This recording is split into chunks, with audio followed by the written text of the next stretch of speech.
आदित्य और प्रीत का आखिरकार गृह प्रवेश हो चुका है। जिस घर में कभी आदित्य और निशा की शादी की तैयारियां चल रही थी, उसी घर में अब प्रीत बहू बनकर कदम रख चुकी है। आदित्य की मां ने पूरे रीति रिवाज से उनका स्वागत किया, आरती उतारी और दहलीज पर पैर रखवाया। लेकिन जैसे ही यह सब हुआ, वहां मौजूद नीति और निशा के होश उड़ गए। दोनों को जैसे किसी ने एक पल में करारा तमाचा जड़ दिया हो। और असलियत में करारा तमाचा तो नीति ने जड़ा प्रीत को, पूरे घरवालों के सामने। अचानक हुई इस घटना से पूरा माहौल सन्न रह गया। अब बड़ा सवाल यह है कि क्या आदित्य इस थप्पड़ का बदला लेगा, और अगर लेगा तो कैसे? दरअसल कलर्स टीवी के पॉपुलर शो परिणीति में इस समय एक ऐसा ट्रैक चल रहा है जिसने दर्शकों को सीट से उठने ही नहीं दिया। आदित्य और प्रीत की शादी, जो किसी ने सोचा भी नहीं था, हो चुकी है।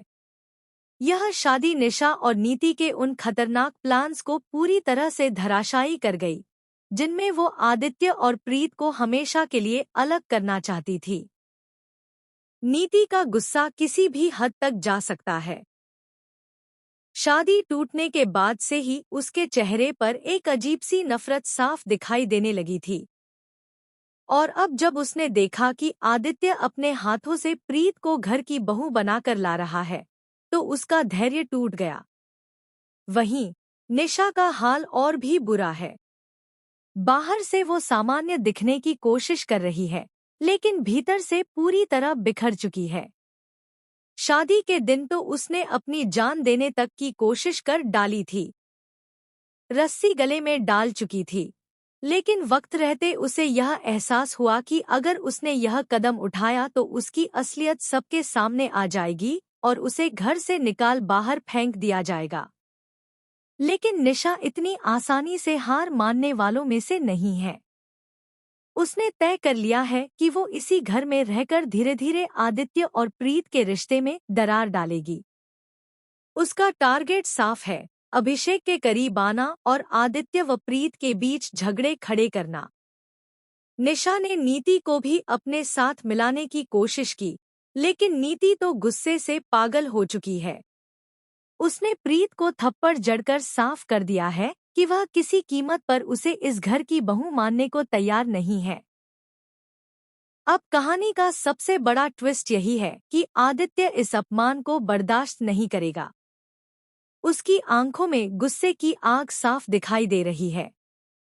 सवाल ये उठता है कि क्या आदित्य अब सीधे सीधे नीति को घर से बाहर का रास्ता दिखा देगा, या फिर वो कोई और बड़ा प्लान बनाएगा जिससे नीति खुद अपने ही जाल में फंस जाए। वहीं दूसरी तरफ आदित्य की मां ने तो इस शादी को स्वीकार कर लिया है, लेकिन असली पेंच सुषमा जी के हाथ में है। अब तक उन्हें इस शादी के पीछे की सच्चाई का अंदाजा तक नहीं है। यही नहीं, यह भी शक जताया जा रहा है कि शायद सुषमा जी को किसी ने धमकाया था, और वो कोई और नहीं बल्कि नीति ही हो सकती है। क्या नीति ने सुषमा जी को ब्लैकमेल करके कहा था कि अगर उन्होंने आदित्य की शादी प्रीत से करवाई तो पूरे परिवार का राज बाहर आ जाएगा? और क्या इसी डर से सुषमा जी पहले आदित्य और निशा की शादी करवाने पर अड़ी थीं? अब सबसे बड़ा सवाल यह है कि जब सुषमा जी को असलियत का पता चलेगा तो उनका रिएक्शन क्या होगा? क्या वो प्रीत को दिल से स्वीकार करेंगी या फिर नीति और निशा के बहकावे में आकर प्रीत की जिंदगी को और मुश्किल बना देंगी? दोस्तों, आने वाले एपिसोड्स में धमाकेदार ट्विस्ट्स देखने को मिलेंगे। आदित्य का गुस्सा, प्रीत का अपमान, निशा की चालें और नीति की नफरत, ये सब मिलकर